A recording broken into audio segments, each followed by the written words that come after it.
Good morning guys. आज हम लोग जानेंगे रिस्क असेसमेंट्स होता क्या है। तो रिस्क असेसमेंट एक प्रोसेस होता है जिस प्रोसेस में हम बेसिकली हेजर्ड्स को आइडेंटिफाई करते हैं, यानी कि हमारे वर्क प्लेस पे जो भी हेजर्ड्स है उसको रिकॉग्नाइज करते हैं। रिकॉग्नाइज यानी हम पहचानते हैं कि कौन कौन से हेजर्ड्स है, आइडेंटिफाई करते हैं। देन आफ्टर वहाँ पे रिस्क का लेवल क्या है, रिस्क का लेवल मीडियम है, हाई है ना। हेजर्ड्स को आइडेंटिफाई करने के बाद हम रिस्क के लेवल को भी इवैल्यूएट करते हैं और उसे एलिमिनेट करने का प्रयास करते हैं, अदरवाइज उसे कंट्रोल करने का प्रयास करते हैं। तो रिस्क असेसमेंट एक रिटन डॉक्यूमेंट्स होता है जो कि रिस्क असेसर के द्वारा किया जाता है ना, यानी कॉम्पिटेंट व्यक्ति के द्वारा किया जाता है। अब हम बात करते हैं रिस्क असेसमेंट्स के कितने स्टेप होते हैं। तो now we are going to talking about the step of risk assessments.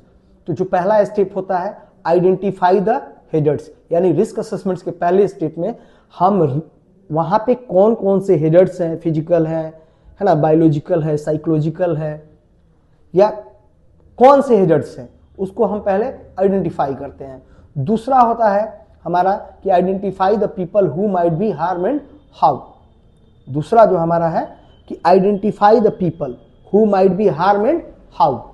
तो हम दूसरे स्टेप में आइडेंटिफाई करते हैं कि जो पहले स्टेप में हम हेजर्ड्स को रिकॉग्नाइज किए हैं उस हेजर्ड से किस किस को नुकसान हो सकता है और कैसे हो सकता है। तो देखिए यहाँ पे हम किसी का नाम नहीं लिखेंगे कि मोहन, सोहन, दीपक, ऐसा नहीं लिखेंगे। हम लिखेंगे ग्रुप ऑफ पीपल, यानी कि लेबर जैसे कि हेल्पर, उसके बाद टेक्नीशियन है ना, वर्कर, टेक्नीशियन, सुपरवाइजर है ना। तो इस तरीके से हम टीम का नाम लिखेंगे, डेजिग्नेशन का नाम लिखेंगे, किसी का नाम नहीं लिखेंगे। जो हमारा तीसरा स्टेप होता है इवैल्यूएट द रिस्क, यानी रिस्क का इवैल्यूएशन करने के लिए हम दो तरीके से रिस्क का इवैल्यूएशन कर सकते हैं। पहला जो हमारा होता है अपने एक्सपीरियंस के दम पे हम डिसाइड करेंगे कि इस हेजर्ड्स में कितना रिस्क है, हाई है, मीडियम है, लो है। या फिर दूसरा हम कर सकते हैं रिस्क मैट्रिक्स सिस्टम का इस्तेमाल कर सकते हैं। और जो चौथा हमारा होता है रिकॉर्ड योर फाइंडिंग। अभी तक आपने जो भी छानबीन किया है तीनों स्टेप में, उसको चौथे स्टेप में हम क्या करेंगे, record your finding and implement them. उसको हम रिकॉर्ड कर लेंगे और देन आफ्टर अपने वर्क प्लेस पे क्या करेंगे, उसको इंप्लीमेंट कर देंगे। यानी जो आप डॉक्यूमेंटेशन रेडी किए हैं, रिस्क असेसमेंट रेडी किए हैं, उसको कंप्लीटली अपने वर्क साइट पे इंप्लीमेंट कर देंगे।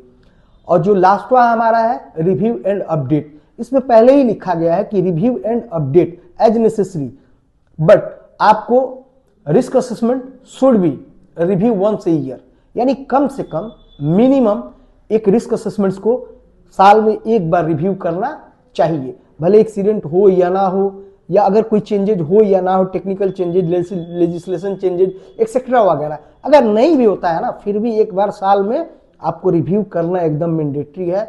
अगर जरूरत पड़ गया यानी एक्सीडेंट का रेशियो बढ़ जाए, ऑब्सेंटिज्म का रेशियो बढ़ जाए, कोई डिजीज बढ़ जाए है ना, उसके बाद लेजिस्लेशन चेंज हो जाए, नियम चेंज हो जाए, कोई कानून चेंज हो जाए है ना, तो उस दौरान आपको अपने रिस्क असेसमेंट्स को रिव्यू और अपडेट करना एकदम मैंडेटरी है। थैंक यू फॉर वॉचिंग मी। बने रहिए शकील खान के साथ। Thank you.